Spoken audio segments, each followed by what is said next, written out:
Salut chers amis en Jésus-Christ, bienvenue à notre méditation pour la solennité de l'Annonciation.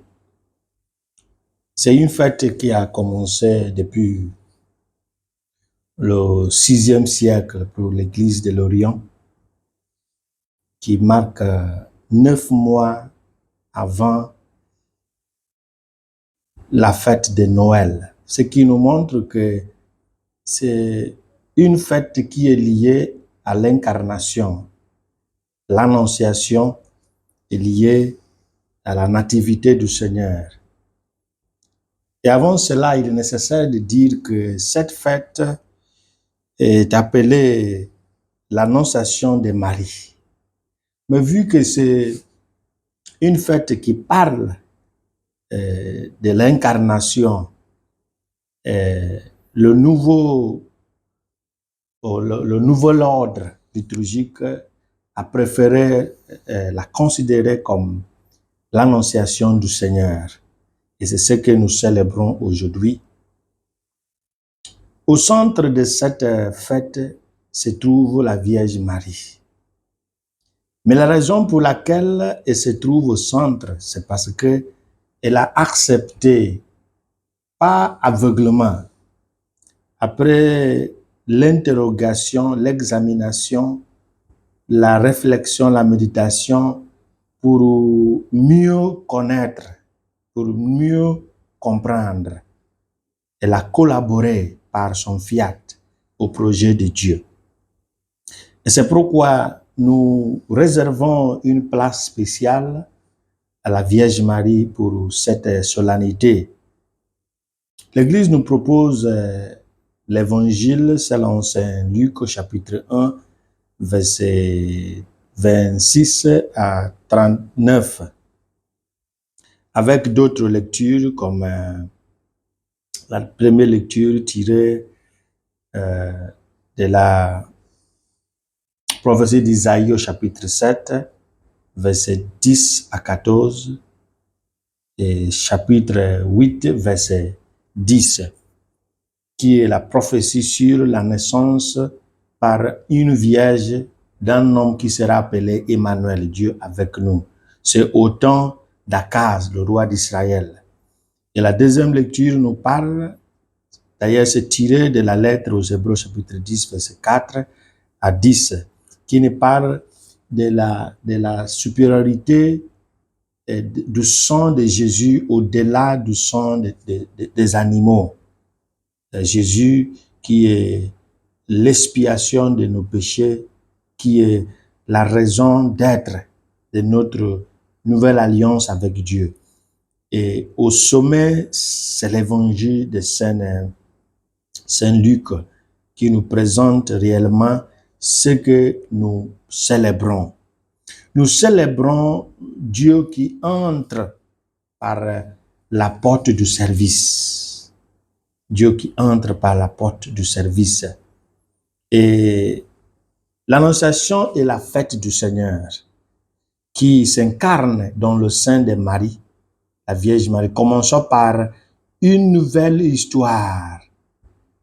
On doit noter que cette fête présente ce qu'on appelle le style de Dieu. Si vous observez, les noms présentés, ce sont les noms, soit les noms non considérés, soit les villes non appréciées. D'ailleurs, prenons le nom de Galilée, le nom de Nazareth, le nom qui n'est pas mentionné dans l'Ancien Testament, qui n'est même pas considéré comme signifiant. Mais c'est où Dieu a choisi. Il n'a pas mentionné Jérusalem. Il a préféré cette ville. Pour nous dire que Dieu veut tout rétablir. Il veut changer parce que même s'il respecte, il maintient l'alliance avec la famille de David, avec la race de Juda. d'où vient Jésus, mais il va changer les villes. Une deuxième chose, c'est le nom de Marie. Si on parle de Marie, on parle de Marie, on parle de Marie, on parle de Myriam.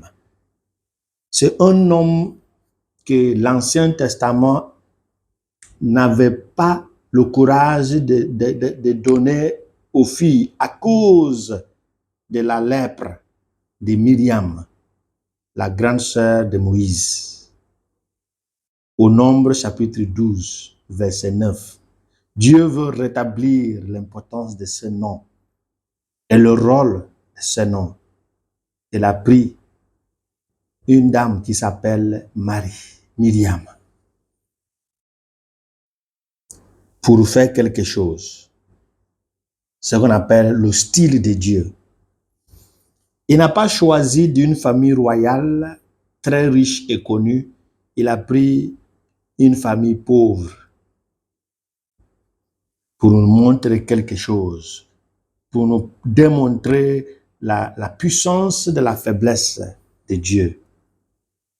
Cette Marie a reçu le message. Elle était bouleversée. Elle doit s'interroger. Elle doit aussi interroger le porteur de message, Gabriel. Je ne comprends pas, je suis vierge, comment cela se fera-t-il? Et il nous dit que c'est par l'Esprit Saint. Cette interrogation, vu que c'est une fille éduquée et élevée dans la crainte de Dieu, dont il s'agit de l'Esprit Saint, lorsqu'elle a entendu que c'est l'Esprit Saint qui fera cette merveille, et s'est abandonnée, d'où vient son fiat. Le mot voici de Marie. Ce mot voici de Marie n'est pas, comme je dis, un mot voici aveugle. Non. Elle a compris qu'il s'agit d'ainsi par le Seigneur, par la force de son Esprit Saint, tout sera. Elle a fait confiance parce qu'on dit que c'est l'Esprit Saint. Et cela n'est pas la fin. Il y a une différence entre me voici, qui est une première disposition.